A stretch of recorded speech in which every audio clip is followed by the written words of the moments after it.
Podcast excellence since 2005. This is the King of Podcasts radio network, kingofpodcasts.com. So WWE brings back The Rock and Jey Uso at Bad Blood. You got to put Sexyy Red, Randy Orton, Jey Uso, Jade Cargill, Bianca Belair to go ahead and stack up NXT. It reeks of desperation. Woo! Hey, this is the Nature Boy Ric Flair, and believe it or not, whether you like it or don't like it, learn to love it, because you have to listen to Wrestling is Real. It is the best thing going today. Woo! The worldwide leader of podcasting excellence, the King of Podcasts radio network proudly presents The Wrestling is Real podcast, because wrestling needs us. From the currently hurricane-affected man cave in South Florida, USA, this is the Wrestling is Real podcast, episode 880. Thanks for listening into the program. King of Podcasts here with you. Yeah, so the hurricane is now working its way through as I'm recording tonight, and did not get any of the major hurricane winds, but we got quite a few tornadoes out here. And that is, I'll tell you, I feel bad for, knock on wood, feel bad for everybody out there that already got affected by Helene out on the west coast of Florida. Same thing here 2 weeks later, roughly 2 weeks later. Hurricane Milton is now barreling through the state of Florida as we speak, as it is right now. And, it's amazing the kind of the damage is being done as we speak. Right now, one of the biggest things that just started up as I'm recording now is where Royal Rumble was held. Was it last year, the year before? Tropicana Field, the home of the Tampa Bay Rays. The roof has been blown off. And apparently that was going to be a spot where first responders are going to be staying the night to rest and recover, helping out, our fellow Floridians down here with the hurricane cleanup after the fact, the aftermath. But we'll figure out how that works out from here. But nevertheless, I am still here, and I'm doing the podcast. And if you might remember, I did do a post show for Bad Blood. And, I give a good 30 minutes to kind of explain things where you get the Bloodline coming back. It's quite a bit that they decided to go and bring back this week in the first place. I don't know. But there's not much to be explained yet. Obviously, we have to wait till SmackDown to go figure out what they're going to do. But is it really making any much of a dent right now in what they're doing? That's the question you got to ask yourself. What WWE is doing right now to placate to the fandom, to give the fans, the real diehard fans, what they want. The vocal minority. Well, what have they done so far for their broadcast partners in terms of some changes to their lineup? So a couple things have happened. So we know that SmackDown moved over to USA. Another 1.5 million viewers. It dropped a little bit from the previous week. There's that. Looking from Pro Wrestling Torch, they make the point about that. And they're just trying to go and talk about the 10-week rolling average. That's what Wade Keller does, whatever. And at the moment, 1.518 million. That's their baseline right now of what they're going to get on Friday nights without the help of Fox. A big difference for them, too. So you're not going to get those 800,000 viewers back from what you were going to get on Fox. That's pretty apparent right now. But, listen, if they were not able to make up the advertising Fox was hoping for to recoup some of their money, that the revenue they put down, they just can't put money down on it and expect not to be able to recoup something back. Significant. At least an equal return. But it sounds like they weren't able to do that, because they had to go and drop their rates to cater to the advertisers that normally go ahead and advertise with WWE. And no matter what, it doesn't make a difference on the quality of the programming or what they're doing right now, or what TKO Group Holdings is doing, because all the TKO Group Holdings is right now is just putting more advertising around the ring and on the mat as well. They're just adding more to it.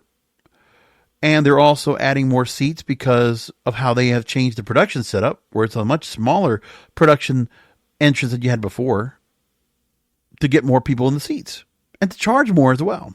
You already know that. I saw that WWE is going to be coming back down here to South Florida where I'm at. I don't even check the check yet, but I'm sure they're going to be pretty expensive. For everybody out there, spending a couple $1,000s on front row seats, first 3-4 rows in the lower tier, in the lower bowl. if you were going to go and buy for that. That's a lot of money to ask for, like just for a TV show, or if you can ask for a pay-per-view, I mean, you can, but that's what they're doing. They're nickel and diming. They're going to go and get whatever they can.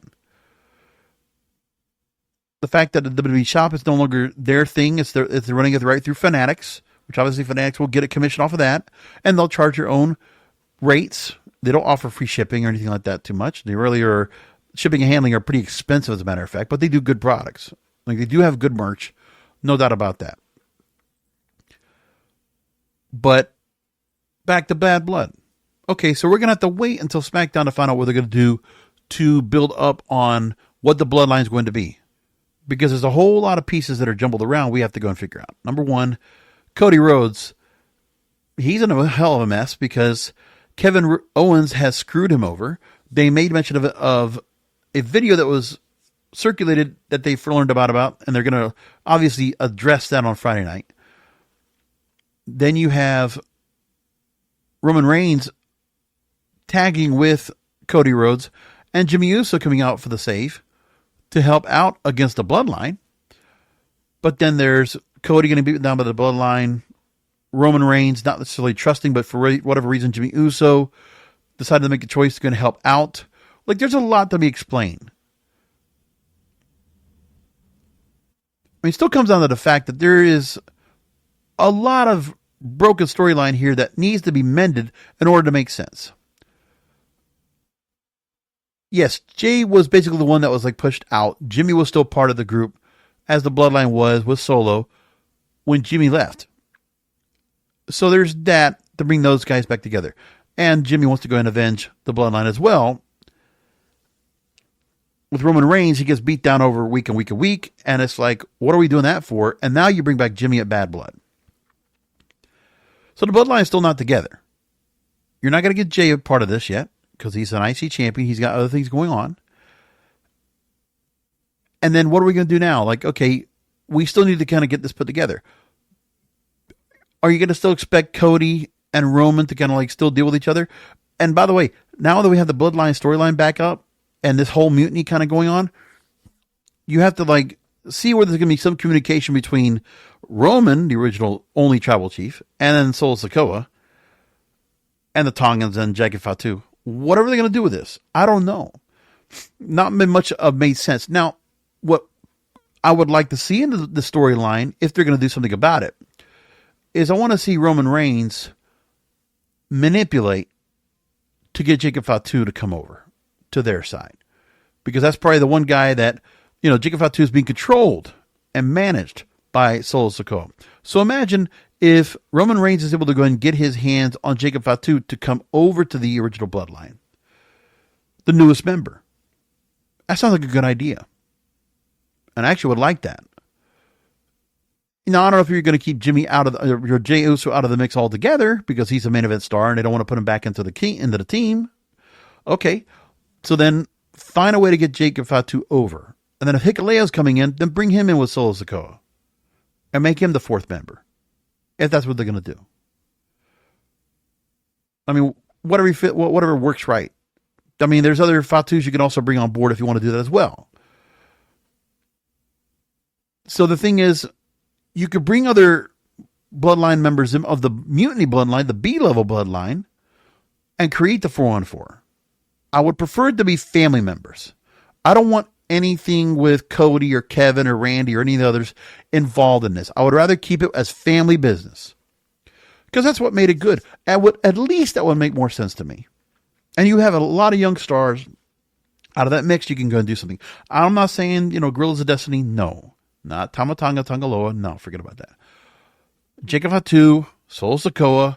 Those are the focuses of the younger stars you're bringing out of the Bloodline to accompany in a feud that will be helped by Roman Reigns, Jimmy Uso. And then you're also getting Jacob Fatu in that mix, and you're kind of putting him in that crosshairs. I like that right there. And they've already planted the seed of a little bit of dissension because of what Solo Sikoa has already done with Jacob Fatu. And I would like to see that. Where Jacob Fatu finds his way to not be loyal to Solo Sikoa anymore and make his loyalty and honor to go to Roman Reigns. Back to him.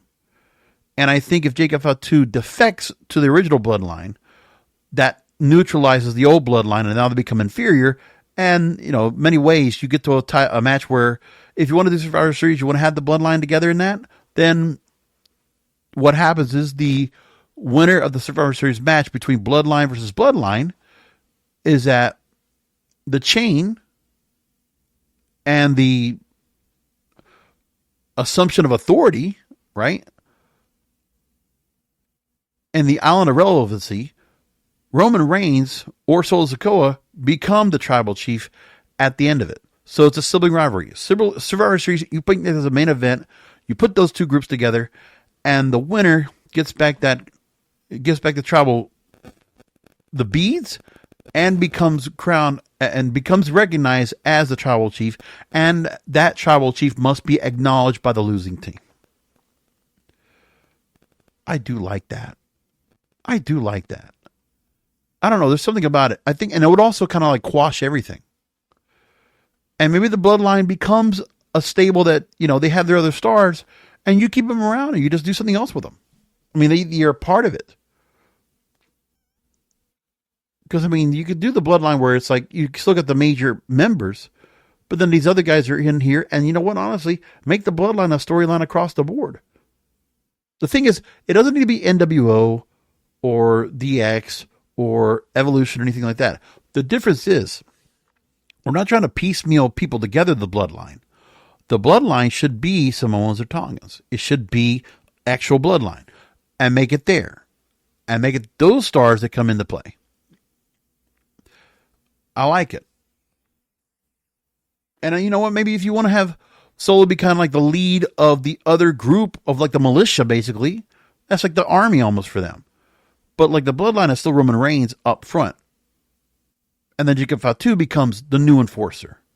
And Solo Sikoa is relegated to being a soldier in the bloodline along the other minions that are part of that, with the Tongans. And so he's part of that group. Or they could just be outcasts. Like keep Solo and the Tongans away. And just make the bloodline. And that's it. Like personally, I like that. And make the Samoans and the Tongans, make those three, push them aside. They're outcasts. And they just push them away. And then you go into the bloodline and bring it back. Because that storyline would actually help. And I don't know if you really bring back Paul Heyman at that point to become Wise Man again and go into that part. But there's a lot of things you could probably do with it. Then you have to create whichever heel would have to come in right now. Now that the bloodline is going to become a face faction because of Roman Reigns. Because that then becomes the point. It's like, okay, give me something for Roman Reigns to do. You want to make it where he has to face Jacob Fatu? That's going to come up down the line. But should be something where in that Jacob Fatu gets the respect of Roman Reigns and Roman Reigns takes him and makes him defect. That's a storyline I want. If you're going to go ahead and resurrect the bloodline storyline, give me that. If you're going to keep Jey Uso out of the whole mix, fine. And honestly, you want to have the Samoans do whatever, like you want to have Solo and Tonga Loa do something, then you know what? Move them over and let them deal with Jey Uso. And he can deal with somebody else that Jey Uso can be with. Move them over to Raw. I don't know. But at least it would put some things around where you let that storyline be the de facto storyline across the board of the programming. Because that storyline got crossover appeal. That would get more people to go ahead and get the eyeballs on it. And then you have the part where The Rock comes in, who doesn't need to be coming in right now in October. Okay, you want to give him a sneak preview here. He's not coming in for the Saudi Princes. He's coming back in January. I would believe he has to come back in January, not now. Do you want to set up Roman Reigns and The Rock? Go ahead. But that's the part. And I don't want to see where Final Boss gets involved and that he gets like it. No, the thing is, I want Roman and Rock to be like at each other to kind of figure that all out. But then again, what they could be doing is it could be Cody Rhodes and The Rock at Royal Rumble. And then you set up for Roman and The Rock after that. And who knows? Personally, I think at this point you could also take the belt off of Cody. He's already held the belt for 8-9 months. If you feel like Cody right now, you've already done with him. The reason I say that, okay, is because of the fact that, I mean, if you're thinking traditional booking, Cody doesn't need to be the face that holds the belt for like a couple of years himself. But he has held the belt for a while now. And what they've done with him so far, I think they're missing out on the boat with him. I mean, he is an established star. He did finish the story. He got everything done. And what I want to find out, because how much has they actually done with him since he won the belt? I mean, the whole story to get him here was the best part. But have they really done a good job, WWE, in trying to get him where he's at? That's the part I'm trying to figure out. So right now, 6 months as champion. He did beat Roman Reigns to become champion. Okay. But then, what I'm thinking about right now is, if you had to go and look at what his resume has been so far, he's 186 days now as champion. And if you wanted to go and say, what has he done since? He prompted Kevin Owens to have a match with him at Bash in Berlin. And, you know, they had the match, whatever. And that was, you know, Cody Rhodes trying to be generous, thinking he's doing something good, causes Kevin Owens to turn heel, which is a horrible idea, but I don't ever liked it, but that's what they decided to go with now. And the heel turn's completed because it took a while to get there. And the title defenses he's had in those 186 days, like, I haven't really been impressed with what he has had to do so far. Remember, let's look at what he's already done so far. So Backlash and Clash of the Castle was AJ Styles.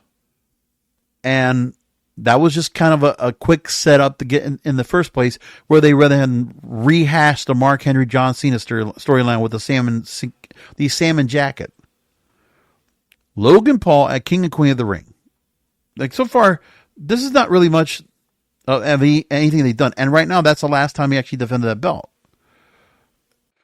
Let me go and correct that here. Cody Rhodes defeated Solo Sikoa in a Bloodline Rules match. And then you had Cody Rhodes against Kevin Owens. And like I said, the Cody Rhodes Solo Sikoa thing really wasn't anything special. And then you had Cody Rhodes go on SmackDown on the USA premiere to beat Solo Sikoa again. That's it.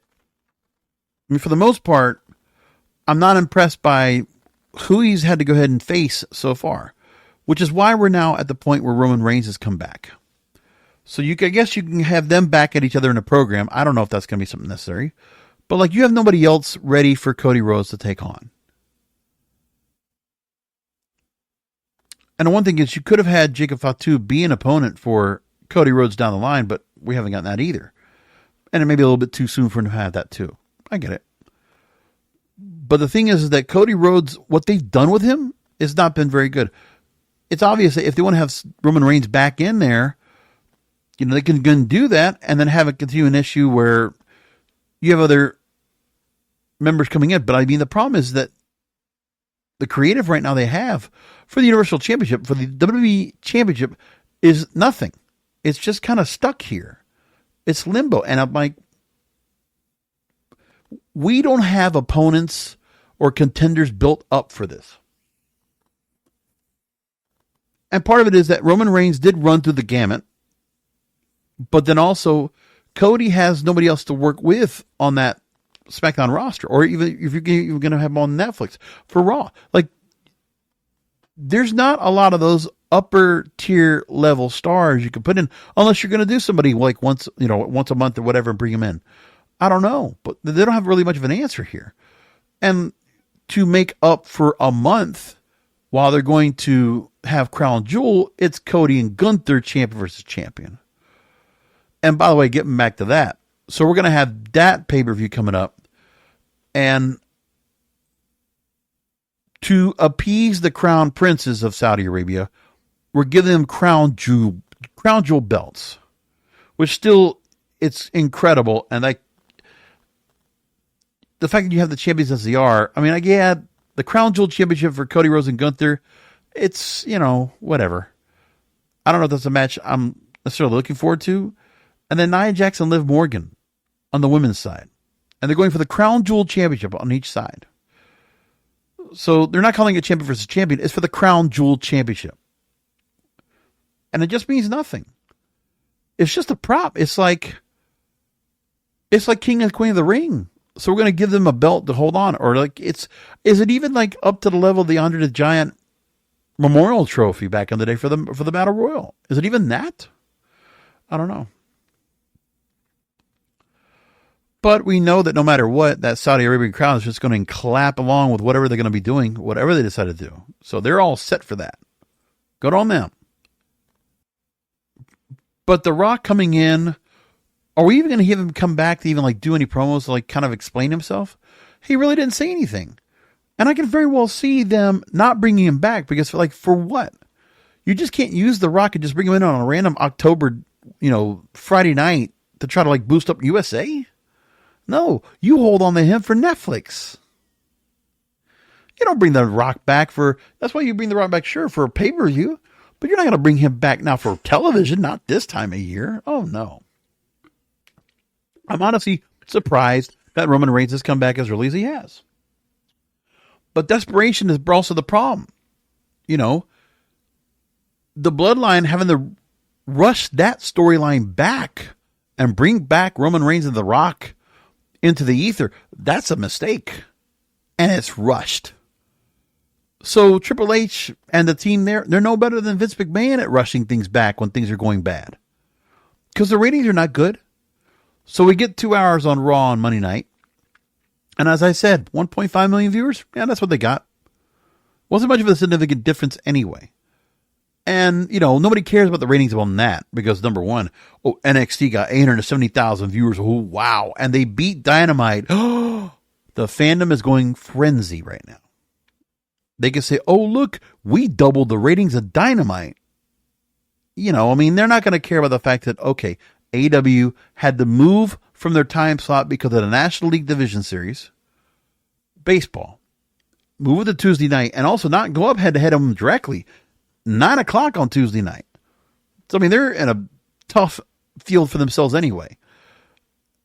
And on top of that, we also had, much more going on just besides it. So you had baseball, you had other things.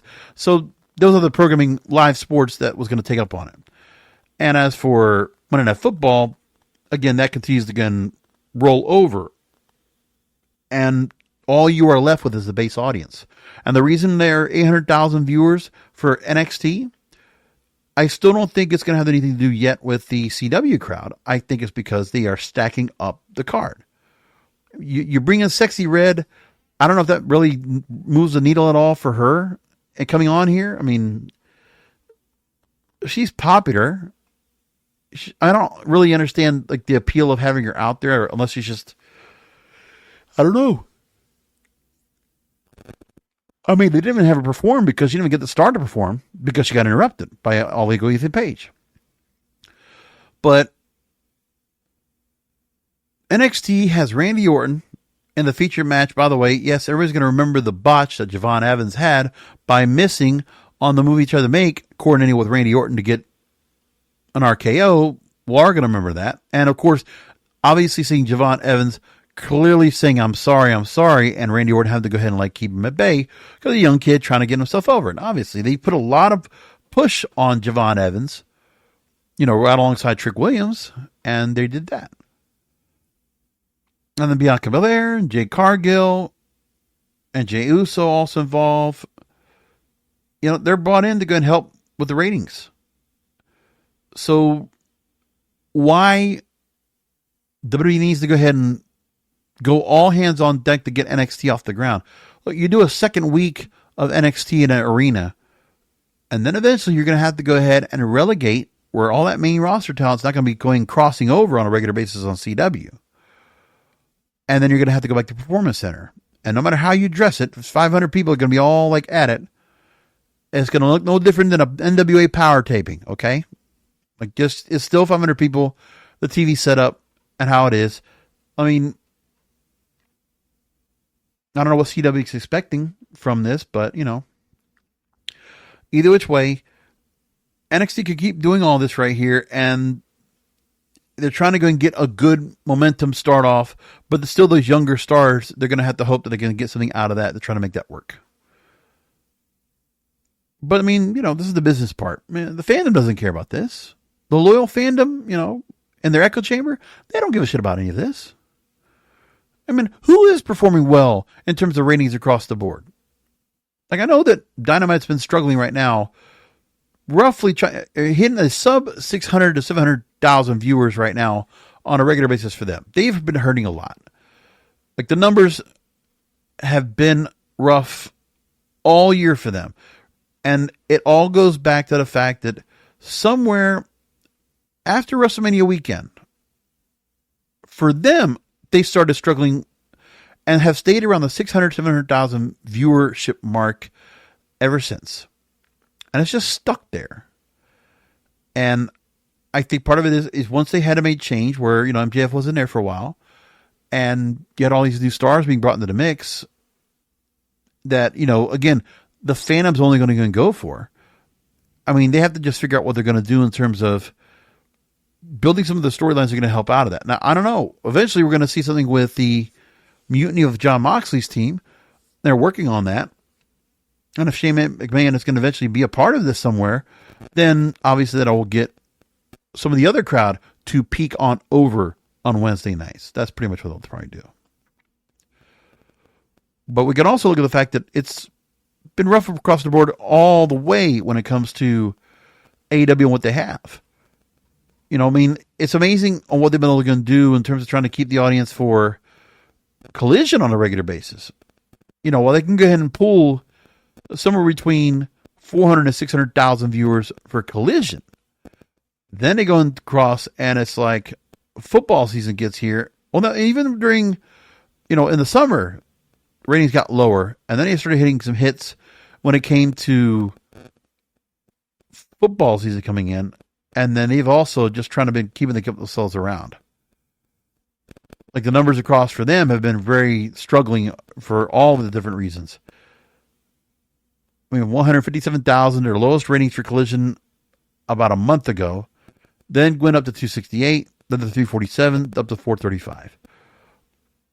I mean, AEW's got issues with their ratings as well. But the thing is that regardless of the fluctuation of what AEW's got, WWE is a continued decline.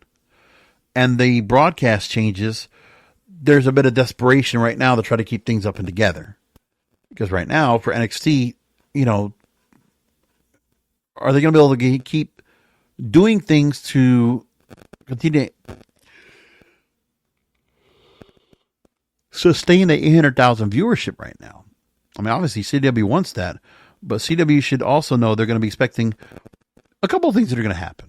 They're going to have issues when it comes to other programming coming in on the networks that are going to be competition up against CW coming up soon enough.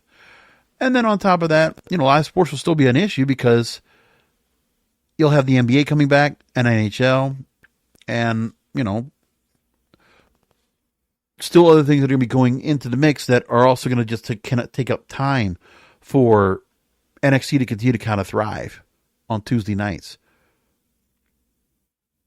But across the board, I mean, what matters is that WWE needs to be front and center excelling.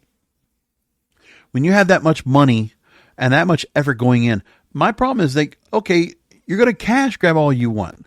You have resources. And obviously great talent roster. Like there's all the resources you could possibly want. But why is it that these wrestling bookers have to be so excelling at subpar levels? I mean, even TKO Group Holdings needs to realize, okay, these guys just can't do the same old rigmarole. Because all you're doing is continue to decline that Vince McMahon started. But at least during WrestleMania season, there was still the continued decline because of the cable cutting that's out there. Cord cutting is still going to go across it anyways. But once Netflix goes over and takes over Raw, that will be hidden. But then, no longer relying on the Nielsen ratings for that show, which obviously the higher paid show, the more compensation you're getting for that show. I mean, one of the things that's got to be important to be considered around as well is the fact that you got one more year of Peacock, like I said. And, I mean, will Peacock decide to go and continue to keep running their deal as they are over there? Or would WWE want to go and try to do something to try to move their library over to Netflix, which will make more sense for them? They should look at what AEW did with Max, because Max will be on all-in-one platform for them. And I think their numbers are going to go up because of the streaming. I think they're actually going to get some help from that, as opposed to worrying about watching live on TV. That's what it looks like to me. And WWE could benefit from that same kind of strategy for themselves. If they could move their stuff over to Netflix. So at least you had Raw and the pay-per-views there. And then you have everything still be broken up with SmackDown and NXT on CW, which is fine. They're still cross-platforming. But at least you're putting a lot of value into Netflix in that subscription because you give them the pay-per-views at value, especially if they're paying $23. Like, you make them buy the premium package Netflix, right? Make them buy the premium package. And then the pay-per-views that are provided by WWE are included. So you don't have to go and charge a rate on there. You just give them that as an extra, as an add-on. I think that would be a great deal. And I would say you absolutely, positively have to buy the premium pricing. Multiple users, you have to buy the highest end in order to receive that. And I love that idea. Or you make it just like an addendum that's on top of the subscription rate every month. And so somebody can go and buy the $13, $14 plan and then tack on the $10 there. But I think if it was Netflix, they should be charging a separate fee for it. I mean, the one thing for them is, I'm surprised that TKO Group Holdings hasn't done anything with Netflix to go ahead and make that deal happen so they can get the pay-per-views at a higher rate for themselves. But that's just me anyway. But what they're offering right now, in this business is in right now as it is for WWE, right? When you see they're not relying on WrestleMania season, when they don't have WrestleMania season to build off of, I mean, I'm very concerned about what they're going to be building up for WrestleMania season and what the plan will be. If we're just going to get the regular rigmarole matches here that are going to be built up, I don't have confidence in this group. I don't care if they're doing 2 nights. Like, how many big matches are you going to be able to build up as a result of this? I don't know, because I think what WrestleMania is going to have to rely on are part-timers. For Netflix to go ahead and jump off the ground, you'll have John Cena that will have his retirement tour. That's going to come back up. That's fine. The Rock coming back as final boss, Roman Reigns, those two at it, that will help build up a lot of, interest once again. Because The Rock obviously will crossover appeal what he's doing. Hopefully the Red One movie he has coming up in December does really well for Christmas time. Because he's banking on that franchise to become something more. Because if he doesn't, that's going to be a struggle in his movie career, because he's already has had a struggle to go ahead and keep the dent on it. And remember, next year, you got another Fast and Furious movie, the conclusion of Fast 10. So you have that coming up for him as well. And he's going to have to go back out and prepare to go ahead and promote that too. So what are you going to do next? I mean, you got to consider the fact that you get those folks back. You get Logan Paul back. And then who else do you bring back? Because you're going to have to bring people back.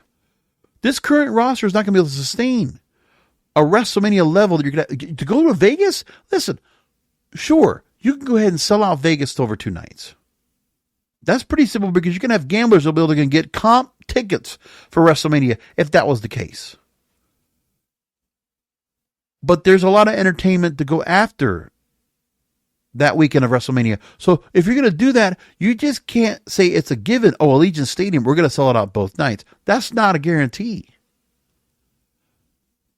Imagine if that's what happens at TKO Group Holdings. They realize, they're underselling WrestleMania both nights.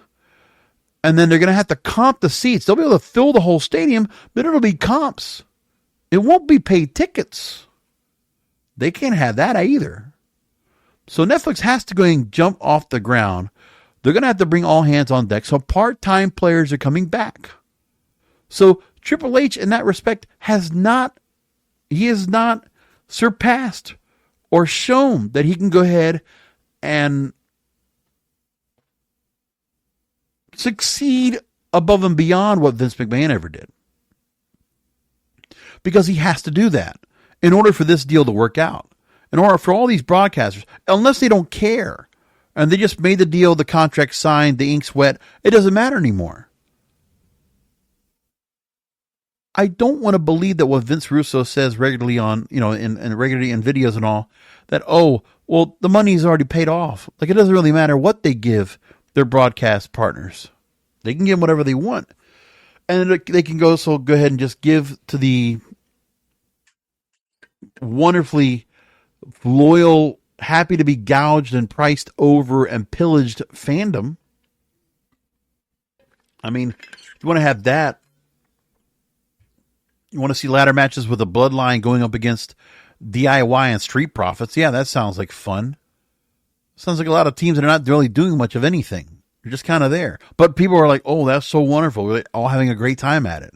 Okay. Well, good for you. Chelsea Green in a dumpster match with Michin. You want to feel good about that? Okay, those are like, oh, look, these people are all getting opportunities. That's wonderful. Wow.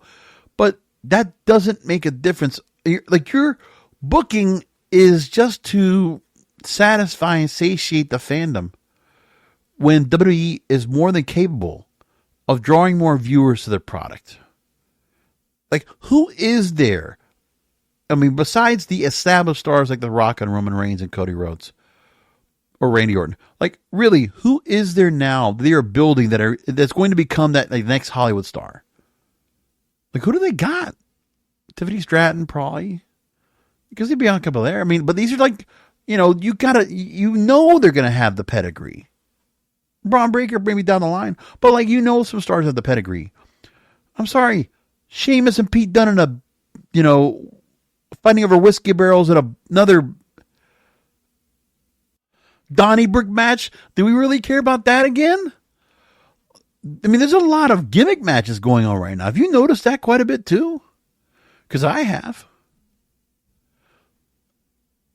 I've been quite surprised to see the amount of gimmicks we've been seeing lately, from the Hell in a Cell to the ladder match to the Donnybrook match to the dumpster match. Like, are we just in a mood of okay, we should just start doing something of something?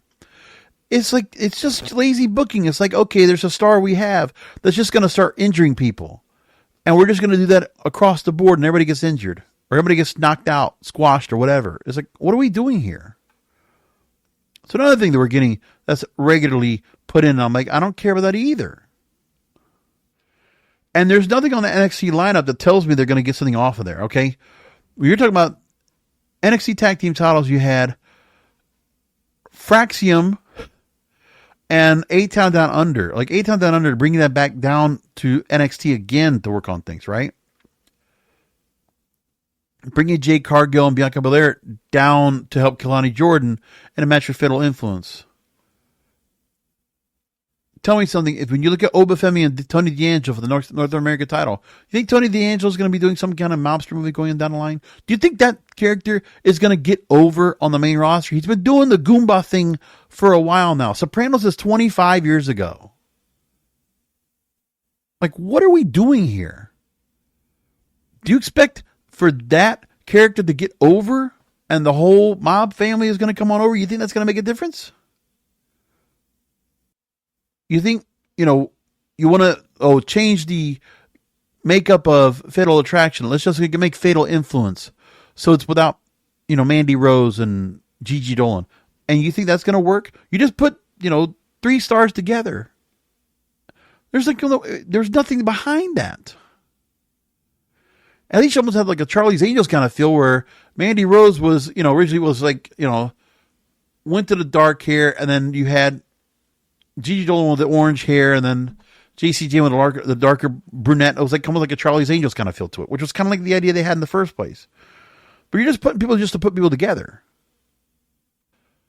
So you can't expect much from the NXT roster to make much of a difference. I mean, Trick Williams will definitely get over. We know that. Roxanne Perez will definitely get over. I think Cora Jade's definitely got an upside. But there's just like other stars. What are we going to do here? Like, I don't know if Javon Evans really translates onto that main roster anytime soon, or Obafemi does. I mean, some people are going to feel like it, but it's like, Obafemi kind of just feels like, an extension of Apollo Cruz's Nigerian character. And I'm just trying to figure out where people see stars are going to have larger-than-life characters that are going to get over with their character setup. I don't see that yet. And I'm not trying to go ahead and just say that, we're going to be in such a great space with this. And sure, everybody can be excited about Netflix, but like I'm telling you, there's a lot there to say about what's going to be coming up and what they're going to do. And then I try to think about, okay, when you look at what we have currently on Raw, what's going to translate to Netflix? Let me think about that as well. And by the way, yeah, great to have a 2-hour show. Wish it would stay like that. Like all their shows will be 2 hours, but of course, they can't help themselves. They're not going to do that. So Xavier Woods loses to Jey Uso for the IC title, and Xavier Woods continues to go and do the slowest heel turn as possible. And then Sami Zayn and Gunther for the World Heavyweight title, and I'm glad that Gunther still held on to the belt. I did not want to see Sami Zayn once again, and I'm still trying to figure out where people see that, the Sami Zayn character right now as a face and what he's been doing for what they did with him becoming IC champion, winning the belt off of Gunther in the first place, and what they did with him until Braun Breaker came in and took the belt off of him, and then Sami Zayn won it back, and then Jey Uso took it off, or, whatever. It's like, I just don't care. And then the CM Punk stuff. I mean, it must have taken 15 minutes for that. And CM Punk now, too hurt to know if he's going to be around in the future. Thanks fans and haters for keeping him going. It's like the CM Punk stuff they're doing right now, it's just not working for me. It's just, wow. Because, if he's not really, you first of all, you're giving it like a 6-month storyline or 10-month storyline with Drew McIntyre, which could have ended months ago. The extra 3 matches we had, we didn't have to go through. Really didn't. But it tells you something about, like, well, the house shows are loving it. We're going to keep it going. And that's what they want. That's really what they're thinking about. House shows over television. Netflix cannot and should not allow WWE to continue this house show loop. Because that's what they're doing on Raw and SmackDown.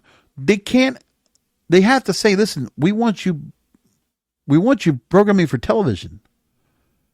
I mean, we don't need people to be watching a live show as it's going on. And that's it. Like, there has to be something, there's, ramifications here. Stories. Netflix is not dedicated to sports. They don't do a lot of sports. And even if they don't, like, the thing is, what are they going to do then here to build off of that? And I'm trying to go and figure out what they're going to go and do to help themselves get to that point. I don't know yet. So War Raiders are going to come back. Is that going to get that team over? No. That team's already been, like, done and buried, and, like, you're never going to resurrect that team just because you're making War Raiders. You know who it placates? It helps. Oh, so the fans that are the fandom, they're happy to hear War Raiders again. Does that help them build up the capital of making that a much more formidable team? No. Absolutely not. I will say this. War Raiders were much more over as War Machine and Ring of Honor in the Sinclair days. I'm saying it. War Machine was a better gimmick, and there was much. And remember, the story of how the War Machine came together. Hanson and Rowe coming together. Also, they never changed the names back to Hanson and Rowe. They kept it Eric and Ivar, whatever. But for me, I'm sure the WB fandom that's out here, they want to watch NXT, whatever they want. They don't even probably know the fact of how those guys got put together. Because the booking of Delirious back in the day of Sinclair at Ring of Honor, Hanson and Rowe were at each other, facing each other. And you know what was the best part was like, you know, those guys had really good big guy matches. And they were actually very good together. You know, they were actually doing really well as single stars, I must say. And so agile for themselves what they were doing. And then this gimmick of keeping War Raiders like it is, and like War Machine was just a better gimmick for me. I don't know, because they were put together, they made it a tag team, and you know, again, Ring of Honor, for whatever reason at that time, good at making tag teams. They just did it. And I always enjoyed tag teams over in Ring of Honor. But now you got that. Now, the other part, adding into factions. So Raquel Rodriguez now is added into this group. Another one in the ragtag. So I guess what Raquel Rodriguez is like, is she going to be made where she's like the new Rhea Ripley of the group? And then unfortunately, we're never going to get an answer.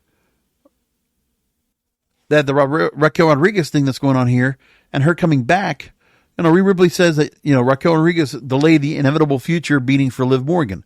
So we're never going to get an answer for Liv Morgan and Rhea Ripley. Like that women's world title means nothing right now. It's so a secondary, backhanded, unimportant storyline. The belt means nothing right now.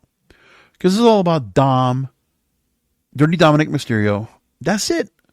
They made him the deal. And now Raquel Rodriguez has to come back from a tag team feud from a year ago.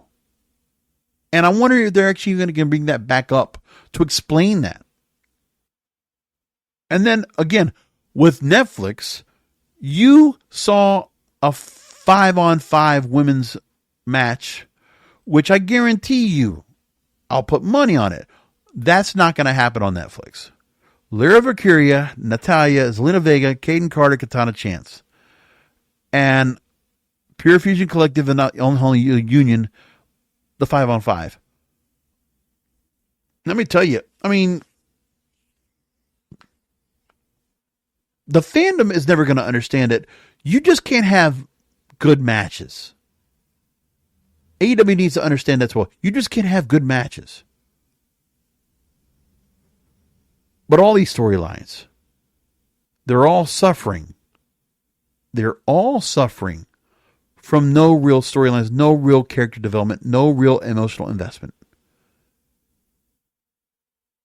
Maybe I'm the only person around here on a podcast platform of my fellow podcast wrestling brethren that's actually going to say that.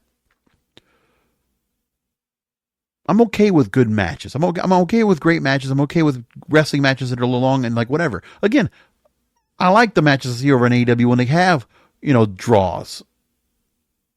And good championship matches they have for WWE pay-per-views and things like that. Sure.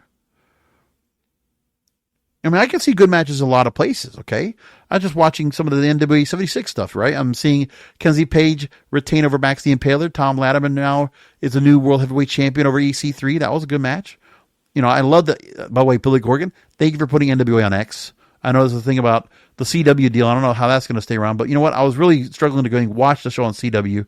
I'm glad the show's on X. Oh my goodness, it's so much easier to watch. Let me tell you. I love it there. I really do.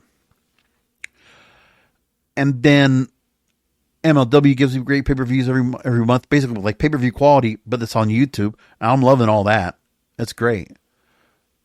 And speaking of pay-per-views coming up, we got a couple coming up. We got one this weekend, AEW Wrestle Dream, which saw, you know, good matches, you know, but it's like they build up kind of quickly to get to where they are. Bryan Danielson, Jon Moxley for the AEW World title. And Jon Moxley got that match because he beat Darby Allin for his title shot that he already gotten from a Casino Gauntlet match. So, a Casino Battle Royal, excuse me. I'm going to say Jon Moxley wins. He gets to be the title holder again. And then continue to build upon his new group, you know, and figure out where we're going to go with that and how that's going to get built up. We now have an open challenge match with Darby Allin and Brody King, which, by the way, Brody King, not in the House of Black garb, so I'm not sure if House of Black is done or what. So I need to know what that is. I hope we can find out. A quick build up for Mark Briscoe and Chris Jericho for the Ring of Honor World title. That'll be a hell of a match. Like, I mean, that's, again, great match you're going to have. Jack Perry, Katsuya Shibata, TNT title. If you had to go and let me pick, I'll pick Darby Allin over Brody King. I'll take Mark Briscoe to retain over Chris Jericho. and Jack Perry will beat Kazuya Shibata for the TNT title. And you got the international title, now a 3-way match with the whole Will Ospreay, Don Callis thing. I did like that this week on Dynamite on Tuesday, so I did like that part. And now Ricochet's part of it. And now Ricochet, Ospreay, Takeshita. That match should be a fantastic match. That'll be a standout for the night for Wrestle Dream. I'll look forward to that. Young Bucks will take on Private Party. Getting back to Private Party going after the tag team titles after, getting that chance and winning the tag team titles over Young Bucks years past in the initial start of the AEW as Dynamite. So that was really cool. And Swerve Strickland will return, and we'll see if he's going to be joining the new faction with Shelton Benjamin and MVP, and eventually a Bobby Lashley coming in, and possibly a Mercedes Moné joining in. We'll figure that out. And Willow Nightingale and Mariah May for the Women's World title. That'll be cool too. So, pretty simple for the setup for Wrestle Dream. Obviously, Full Gear is going to be their major setup coming up after that. And we'll see where they're going to go with that and see how it works out. But that'll be good. And then in 2 weeks, we got TNA Bound for Glory. And I have not been following along and asking anything about it. By the way, have we talked at all about the fact that NXT and the TNA relationship, once they got the CW, poof. Anybody knows that? And I noticed the fandom don't even care about that. Oh, so all that stuff that was going on in USA, Rosemary teaming up with Wendy Chu and Joe Henry going after the NXT title, that's all gone. Look what happened here. So the CW deal comes in and TNA is like left in the dust. And I'm honestly asking, what did TNA get out of this? Do you think it makes much of a difference for Joe Henry to have appeared on NXT only to lose? I don't think so. Joe Henry is about as over as it was in TNA. But now they've set him up where he is now in the World Heavyweight Championship. And he qualified. He's a contender. So he's going to take down Nick Nemeth for the World Heavyweight title. That's good. The Digital Media Championship and the International Heavyweight Championship in a Monsters Ball match. You got PCO against Matt Cardona. That'll be a great match. That's a good setup. In terms of the other matches on the card, that's actually the only two matches we have on the card so far. So we got to build the rest of it. We still got to get the rest of the card put in. And I'm wondering how much of that was making a difference because of the fact that, what changes. But the one thing with Joe Henry is that, him getting into the world title match is because they finally finished what they were doing at Slammiversary, where Joe Henry declared a challenge for the world title because he beat Josh Alexander last month at Victory Road. And now we're at the point where Henry and Kazarian would have a match with each other because they added in him. Also, Kazarian was brought in as another buffer before Henry got to the world title match. And so Joe Henry, number one contender, and I expect, and this is where I wanted it to be, I didn't want Joe Henry to be in NXT to go ahead and be that. So give me this. Make it now where we're going to go to Joe Henry, let him be World Heavyweight Champion now. Now you bring him as World Heavyweight Champion. You want to go and book it now and go to that? Go for it. Because maybe they're going to feel like, well, maybe that rub off of NXT is going to help out for them, but I don't know if it did. I don't think it made much of a difference. But we're going to wait on it. And we'll see what they do. I'll take one more story we're going to talk about tonight, and that's the whole thing with Vince McMahon. And the lawsuit filed against him by former employee Janelle Grant. So that is still going on right now. And Ann Callis, her attorney, is trying to go ahead and get the NDAs to be waived in the lawsuit. So there can be more can be done in that case. Associated Press that Grant's representation is looking for NDAs not to be enforced, whether they're former and current employees, should they want to come forward, should they wish to, with similar accusations. Well, we can figure out if they're going to get that far and they're really going to bring things opened up like that. And Callis is trying to go ahead and push some pressure on TKO Group Holdings because they're trying to say that if the parent company endeavors is serious about parting ways with Vince McMahon and the toxic workplace culture he created, executives should have no problem with releasing former WWE employees for their NDAs. You know, she's trying to go and say, oh, and then, by the way, she also says the company has been covering up decades of sexual assault and human trafficking. Pretty strong words right there. And Vince McMahon's attorney, Jessica Rosenberg, says that Ms. Graham's claims are false, defamatory, and entirely without merit. We intend to vigorously defend Mr. McMahon and are confident that he will be vindicated. I think it's going to be very difficult to try to go ahead and get those NDAs to be pulled off of there as it is. You know, unless there is a vendetta that's out there on Vince McMahon, and you know what? I'm not surprised these days if there's lawsuits out there where, you know, if a lawyer decides to go on road and say, you know what, I'll go ahead and open them up. I'll make the NDAs nondescript. They could just go ahead and be denied that the weight of the NDAs don't have anything. Like, the thing is, you got to go and make proof that those NDAs are not valid or that there's a reason why they can't be held, you know, where Ann Callis wants to get more pressure on Vince McMahon because obviously with her case, she wants to make a more class action because really pretty obviously Janelle Grant's lawsuit, you know, they've tried to go on for a while about this and, you know, there's not been much movement along with this at all. Obviously the any court dates have been delayed. So that's why I haven't talked about it. I keep seeing stories about it, but it's like, okay, that's because people want to keep that in the storyline.